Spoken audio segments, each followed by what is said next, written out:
자, 매주 수요일에 만나는 시간입니다. 몸을 아는 남자, 캐릭터 있는 남자 한진우 원장님의 시간, 건강 플러스 시간입니다. 네, 오늘은요 습관성 위장 질환 중에서도요 이 소화불량에 대한 이야기 준비하셨다고요? 네, 보통 우리가 주변에서 보면은 속이 더부룩하다, 소화가 되지 않는다 이런 말씀들을 많이 하는데 네. 이 기능성 소화불량이요. 그 조사에 의하면 전 국민의 한 25%, 우리나라 국민의 25% 정도가 이 질환을 앓고 있거나 알았던 경험이 있다. 그러면 예. 4명 중에 1명이 이런 질환을 갖고 있거나 지금 현재 앓고 있으니까 우리 직장인들의 고민인 소화불량, 기능성 소화불량에 대해서 오늘 예. 알아보려고 합니다. 네. 직장인들은 그 퍼센트가 더 높을 수도 있을 것 같은데 아무튼 저도 그 오래 운전을 한다든지 어떤 좀 신경성 소화불량에 가끔 시달리는 편이거든요. 서희 씨는 괜찮으세요? 네, 저 같은 경우에도 좀 스트레스를 많이 받았다거나 체력적으로 좀 힘들다 싶을 네, 때는 네. 어김없이 소화가 잘 안 되곤 하는데 다른 패널분들은 어떤지 한번 여쭤보도록 하겠습니다. 변호사님 혹시 소화 잘 되는 편이세요? 지금 굉장히 안 되고 계신 것 같은데. 뭐 저희들은 집에서 아침을 안 챙겨주기 때문에 네. 뭐 하루에 2번 정도만 소화시키면 됩니다. 그렇군요. 간단하게. 소화가 잘 되는 편입니다. 잘 되는 잘 편이죠. 되시는구나. 다행인데요. 예, 예. 장혁수 주임님은 어떠세요? 네. 예, 저는 소화가 너무 잘 돼서 바로 먹자마자 화장실을 가는데 그게 솔직히 자세히 보면 좀 안 좋은 거겠죠, 어떻게 보면. 소화불량일 수도 있을 것 그럴 같습니다. 수도 있을 것 같은데 어떻게 보시나요? 네.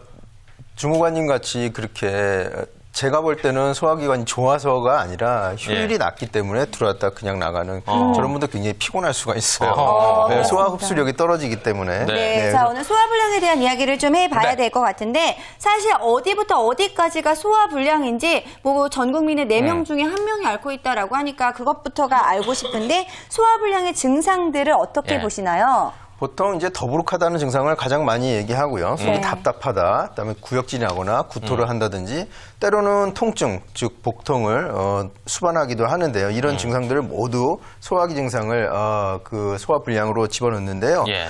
오늘은 그 위궤양이나 위암 같은 기질적인 질병을 제외한 단순 기능성 소화불량에 대해서 알아보려고 합니다. 기능성 소화불량. 사실 예. 저도 소화가 잘 안 되면 속이 더부룩하고 좀 답답한 그런 기분을 느끼곤 하는데 네. 사실 밥 먹을 땐 잘 몰라요. 먹을 때는 맛있게 막 먹다가 어느 순간 자리에서 딱 일어나면 왜 소화가 잘 안 되지? 찌르고 막, 예. 이런 증상들은 왜 나타나는 거예요? 왜 그런 거예요? 왜? 네. 예. 일단 체질론적으로 보자면은 소음민일 경우 소화가 안 되는 일이 많이 있을 수가 소음인. 있습니다. 네. 예, 주로 이런 분들이 몸이 차거든요.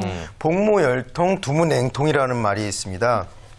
대체적으로 몸이 차면 소화가 잘 안 되는 편이고요. 네. 특히 배가 차면 더 그렇겠죠. 어. 복무열통이란 말은 배는 따뜻해서는 병이 잘 생기지 않는다 이런 말인데요. 예. 반대로 보자면 배가 차면 소화가 잘 될 일이 없는 거죠. 네. 거기다가 수족냉증, 몸이 예. 전체적으로 차고 또한 움직임이 너무 적고 운동 예. 부족이 있고 정적인 실내 생활을 과도하게 하는 분들은 이런 소화불량이 오기가 쉽습니다. 네. 그 배가 차면 소화에 안 좋다고 하셨는데 그러면 찬 음식만 계속 먹는 것도 당연히 안 좋겠네요. 그렇죠. 예. 익히지 않은 음식과 찬 음식은 소화에 방해가 되는데요. 한의학에서는 그건 생냉지물이라고 했어요. 예, 익히지 예. 않은 음식과 찬 음식. 대표적으로 찬 음식은 밀가루와 돼지고기, 오리고기 같은 것들을 들 수가 있는데요. 진짜 소화 잘 안 돼요. 밀가루 예. 음식 먹으면 소화가 잘 안 된다는 분들이 많이 있고요. 이런 분들 대부분 몸이 찬 편이 많습니다. 그리고 돼지고기와 오리고기는 지방 함유량이 많기 때문에 네. 지방 많은 음식은 소화 흡수되기가 어렵겠죠. 그쵸. 근데 저 여기서 약간 이해가 안 되는 부분이 있는데 왜 소화는 밀가루가 참 소화가 안 된다 이런 이야기가 있는데 네, 네. 그럼 미국인들은 어떻게 해요? 맨날 빵만 먹는데?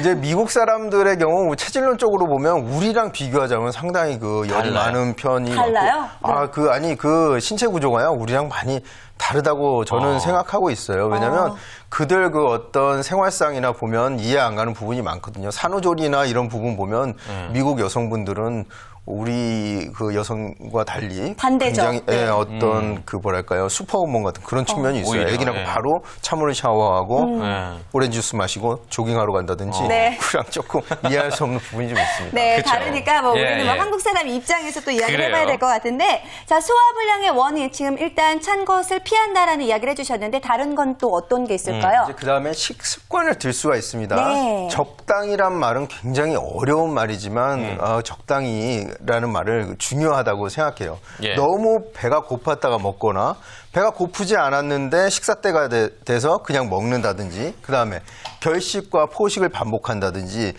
그래서 이런 것들을 모두 배제하고 일정한 시간에 적당량을 천천히 조금씩 먹는 것이 가장 바람직하겠습니다. 아, 그렇군요. 네. 자, 그렇다면 소화불량, 뭐 쉽게 걸릴 수 있는 증상인데 소화불량을 예방하는 방법들에 대해서 하나씩 한번 살펴볼까요? 예방하기 네. 위해서는 아까 강조했던 것처럼 올바른 식습관이 가장 좋습니다.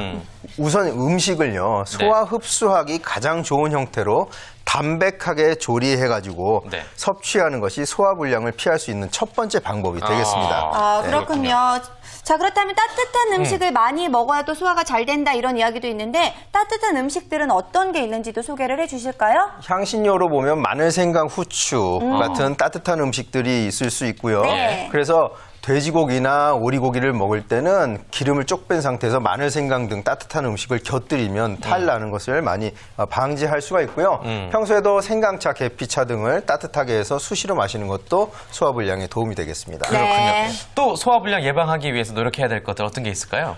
귀찮더라도요, 적은 양을 자주 먹는 것이 좋습니다. 조금씩. 예, 한 번에 과식하고 소화불량이 오는 경우가 굉장히 많은데요. 네. 소화 안 되는 분들이 또 먹고 욕심을 내는 경우가 있으니까 맞아요. 조심하셔야 될 것 같습니다. 예. 네, 맞아요. 그래요. 거기다 직장인들은 밥 먹고 바로 또 앉아 계시는 분들도 많이 계시잖아요. 네. 이런 경우에도 소화가 안 된다고 하니까 주의하셔야 될 것 같은데 거기다가 좀 몸을 따뜻하게 네. 유지하시는 것도 참 좋을 것 같아요. 네. 그렇습니다. 간단하게 좀 지압법 하나만 짧게 좀 알려줄 수 네, 있을까요? 알겠습니다. 우리가 그 가슴뼈 끝에 검상돌기라는 하는 부분과 예. 배꼽 그 연장선의 가운데가 중환이란 부위예요. 네. 여길 중심으로 위아래로 이렇게 쓸어 내려주거나 따뜻하게 손으로 눌러주는 것만으로 해도 소화불량 도움이 되고요. 네. 조금 더 채기가 있을 때는 이 손가락 엄지 검지 사이를 눌러주는 것도 도움이 되겠습니다. 네네. 되게 엄지와 굉장히 검지 사이. 많이 하는 네. 거고 저희 솔직히 소화 안 되면은 많이 누르곤 하잖아요. 예. 이런 게 다 이유가 있었던 그럼요. 거네요. 합법이라고 소화불량에 가장 좋은 혈자리입니다. 네. 네. 이 지압법을 자주 이용을 하셔서 소화불량에서 해방되시기를 바라겠습니다. 네, 자 그렇다면 네. 마지막으로요 이 소화불량에 대해서 조언 한마디 부탁드릴게요. 네. 동의보감에서는 식후에 일정 거리를 걸을 것을 권했고요. 네. 또 기일 즉 체라는 말이 있습니다. 너무 게으른 생활을 하면 기가 뭉치고 그것이 정체된다 이런 얘기인데요. 규칙적으로 산책을 하시고 직장 주변에 그 식후에 걸어 다니는 것이 소화불량을 예방할 수 있는 좋은 방법이 되겠습니다. 네, 좋습니다. 네. 자, 소화불량에 대해서 오늘 건강플러스 시간을 통해서 알아봤습니다. 자, 오늘 저희가 준비한 소식은 모두 여기까지죠? 네, 오늘 많은 분들이 수고해 주셨는데요. 오늘 함께해 주신 분들 너무 감사드립니다. 수고하셨습니다. 수고하셨습니다.